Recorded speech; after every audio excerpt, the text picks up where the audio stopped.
Hi friends, स्वागत आहे तुमचे माझ्या यूट्यूब चॅनलमध्ये ज्याचे नाव आहे जिने की तमन्ना आहे। 3 दिवस झाले पावसाने खूपच जोर धरलेला आहे आणि आजही खूपच पाऊस आहे टेकडीवरती, म्हणजे सगळीकडेच आहे, पण टेकडीवरचा हा असा नजारा आहे। कारण सगळ्यांना खालून खायला देईपर्यंत 1 ते 1.5 तास लागतो। मग मी शेवटी टेकडीवर जाते, कारण मला खूप छान वाटतं टेकडीवर बसायला, सगळ्या वातावरणापासून दूर।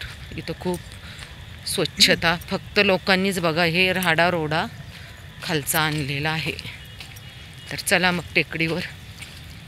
हे बघा सगळी माझी लेकरं, रोजचंच आहे यांचं मागं यायचं आईला अर्ध्या रस्त्यापर्यंत सोडवायला, कारण इकडे खूप झाडे आहेत। जीवापाड प्रेम करणारे माझे हे मुके प्राणी आणि यांना त्रास देणारे काही ठक नग म्हणले तरी चालतील। यांना काय माहिती यांचा काय त्रास होतो, पण खूपच त्रास देतात हे लोक।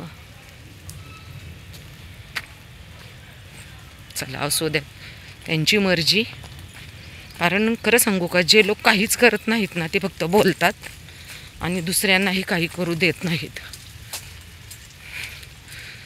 काही लोकांना असं वाटतं फक्त आम्हीच पाहिजे या धर्तीवरती, आम्हाला नाही का, म्हणजे दुसरं कोणच नको आमच्याजवळ। पण तसं नाही, प्रत्येकाला जगण्याचा अधिकार आहे, प्रत्येकाला स्वातंत्र्य आहे। पण आपला देश स्वातंत्र्य झाला, पण इथले प्राणी पक्षी स्वातंत्र्य झाले नाहीत।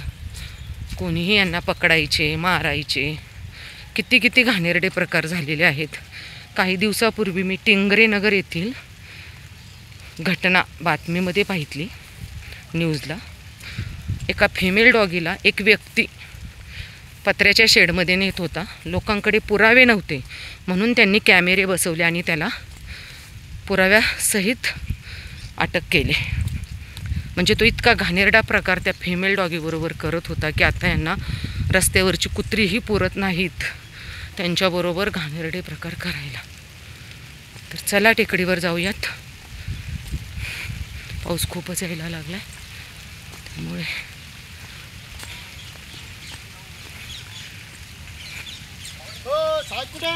साहेब आहेत घरी, पाऊस येतोय ना खूप। हो, हे काही लोक येतात टेकडीवर, फक्त 3-4 जण, त्यात आमचे साहेब पण असतात।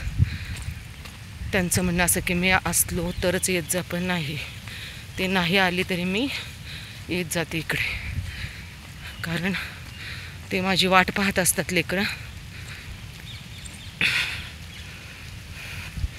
24 तासातून एकदा त्यांना खायला मिळतं, तेही पोटभर नाही।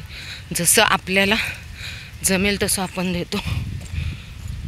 पोट भरण्याचा भरपूर प्रयत्न करतात ते इकडून तिकडून, पण कोणीही देत नाही, कारण आपण सुका कचरा वेगळा, ओला कचरा वेगळा करतो आणि आपण काही रस्त्यावर टाकत नाही। त्यामुळे त्यांना खायचा प्रश्नच नाही की ह्यांना काही खायला मिळेल। हे पहा, हे असं आहे इकडे, आणि ही मधून जाणारी पायवाट। ह्या पायवाटेने चालताना मला माझ्या गावाकडच्या जुन्या आठवणी येतात। जेव्हा मी मराठी शाळेत जायचो, हायस्कूलला जायचो, तेव्हा अशाच डोंगरातून आम्ही पळत जायचो, नदी नाले ओलांडून गावाकडे। फक्त ह्या 3 लेकरांसाठी वरती यावं लागतं बघा, आले। फक्त त्यांना वासच कळतो, वासाने कळतं की आलेली आहे आपली आई म्हणून। पहा, आज आवाज नाही दिला, कारण आज म्हटलं वरतीच जायचं, थोडा लवकर आले मी त्यासाठी। ही आहे आमची लाली।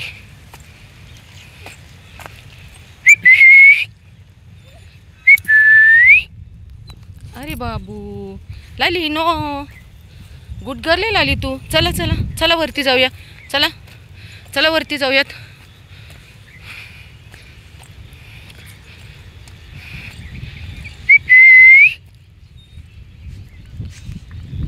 अरे बबुडी क, चल चल।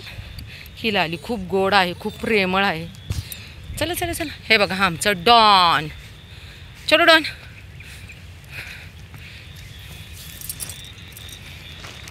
थांब, खडक असल्यामुळे मला इथं खायला देता येतं व्यवस्थित, कारण यूज अँड थ्रो प्लेट असतात त्यांचा पण कचरा होतो. जरी मी पूर्वी द्यायचे तरी मी माझ्या प्लेट्स गोळा करून पिशवीत घेऊन जायचे आणि डस्टबिनमध्ये टाकायचे. इतके प्रेमळ आणि गोड प्राणी आहे ते. आणि आमच्या पिल्लूला फक्त चपाती आवडते. मी तिच्यासाठी रोज चपात्या बनवून घेऊन येते. आणि नसेल तर माझ्या 2-3 मैत्रिणी आहे बिल्डिंगमध्ये, त्यांना मागितलं की त्या देतात. हे बघा माझी चमेली पण आली.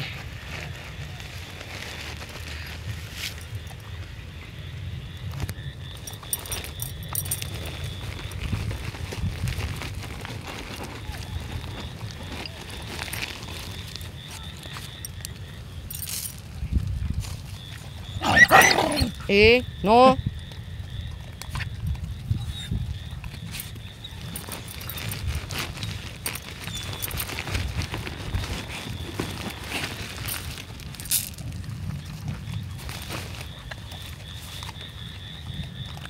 चला बाय.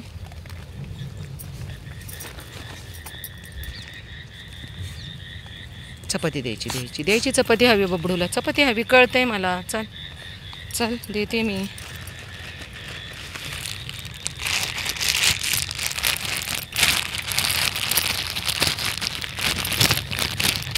लालू चल ये, हे गे, गुड गर्ल आहे. तिला चपाती खूप आवडते. हे बघा कशी खाते चपाती.